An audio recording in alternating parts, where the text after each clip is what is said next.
Hey guys, thanks for watching. Thanks for listening. This is your host Thomas Tyree from On the Hot Podcast. Today I'll be doing a solo episode, just me, your host, by himself today. This is going to be episode 30 for our On the Hot Podcast episodes, number 30 today. So what I'm going to be doing, of course, I'm recording on Apple, and I will be uploading this in increments like I always do when I do a solo episode. So this is going to be going on our Instagram account, our Facebook account, and our YouTube account. This is going to be part one of the episode. So, I thought for an interesting topic to take things off the game, and this is going to be an all-out football episode, by the way. So I thought to take things away from the game of football, talk about the highlights, talk about what team's doing what as the first topic.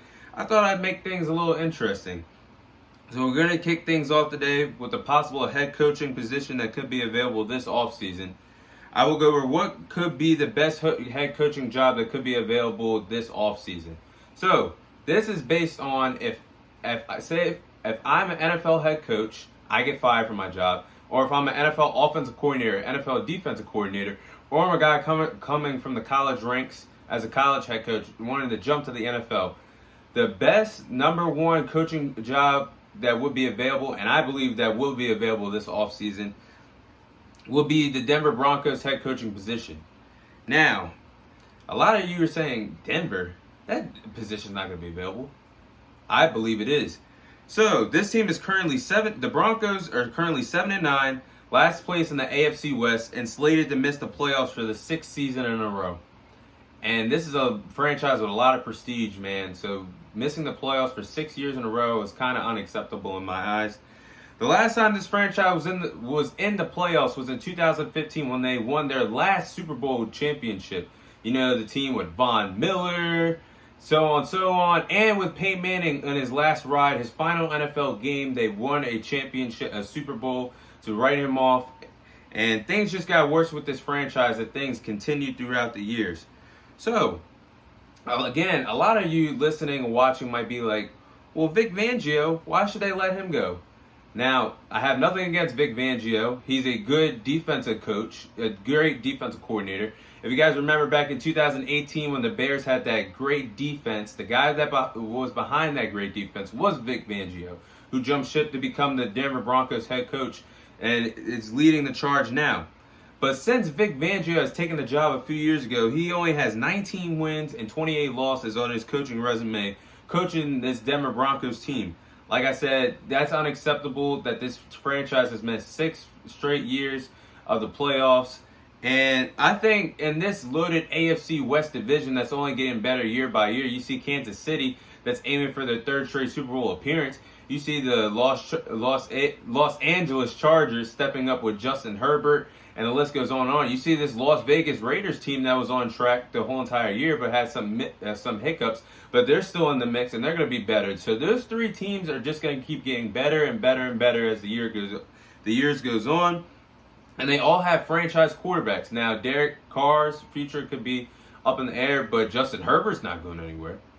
Patrick Mahomes isn't going anywhere. So, what is this franchise going to do? Well, to get yourself on the right foot and compete with these other teams in the AFC West is to get a new head coach, which I believe they're dying to have. This team is loaded with young talent. They have a good amount of cap space to sign key free agents this offseason. They are set to have $37 million in cap space this offseason for the 2022 offseason. And that I just said the cap space, but not only do they have to worry about signing their players this offseason, but 40 players are going to be under contract for next season, for the 2022 season. So they have nothing to worry about re-signing their key players this season, and they can do anything they want, try to get some free agents, a marquee trade to add to this Denver Broncos team that needs more fuel to the fire than what they have. And their offense is so underrated. Their offense is so loaded with Jerry Jeudy, Courtland Sutton, Tim Patrick, Noah Fant at the tight end position. They have one of the best 1-2 punches, in my opinion, in football at the running back position with Melvin Gordon and Javonte Williams. And all those offensive key weapons that I just named, any quarterback would be licking their chops. Literally licking their chops to have one of those, all these pieces on the offensive side. And all they needed was one great quarterback. And this team could potentially win the AFC West. Not only that, but won a Super Bowl. I mean, I'm not taking anything away from Teddy Bridgewater. He's a great quarterback. He's a great competitor. Everything that he's been through, I respect. But he's not the guy that leads you to a Super Bowl. We've seen that year in and year out. You drafted Drew Lock a few years ago in the second round, thinking he would be the answer at the quarterback position? I think not. And not to mention, I understand Patrick Surtain was a great pick this year in the draft. Hats off to them for getting him, because I know if the Cowboys didn't get Micah Parsons, he was one of the guys I really wanted, and I thought that's who the Cowboys were going to get. But to get back on track, they had a chance to take Justin Fields at the 9th overall pick in this draft. And you passed on the fact, and now you're still stuck with a Teddy Bridgewater or a Drew Lock to lead you in the future? I don't think so. I'm not sold on that. And their defense is loaded with a lot of talented defensive backs. 3-4 great defensive backs that could be corner number ones elsewhere in the league. So add the offensive pieces, add the defensive backs, and you get better throughout the draft, throughout key free agents on the defensive side. But let's go back to the offense. I'm licking my chops at it. I might even go on Madden and start off my own franchise with this offense. But if they can find an offensive genius at the head coaching position and find a great quarterback this offseason via trade, I mean, it's only in a trade because the quarterbacks that are coming into the NFL next season, it's not really worth picking, in my opinion, if you're the Denver Broncos.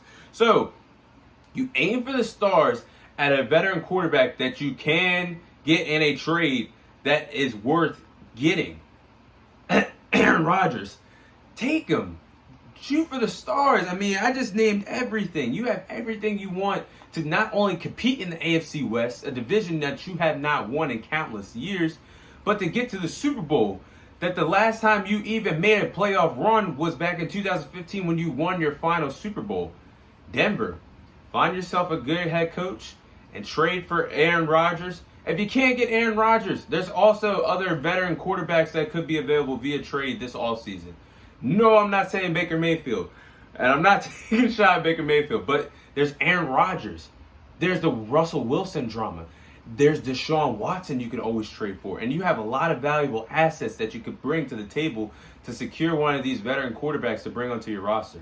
Denver, look for a new head coach this offseason. If I was an NFL head coach, an offensive coordinator, defensive coordinator, a college coach trying to make the jump to the league, this is a place I would want to coach. In the mile-high city of Denver.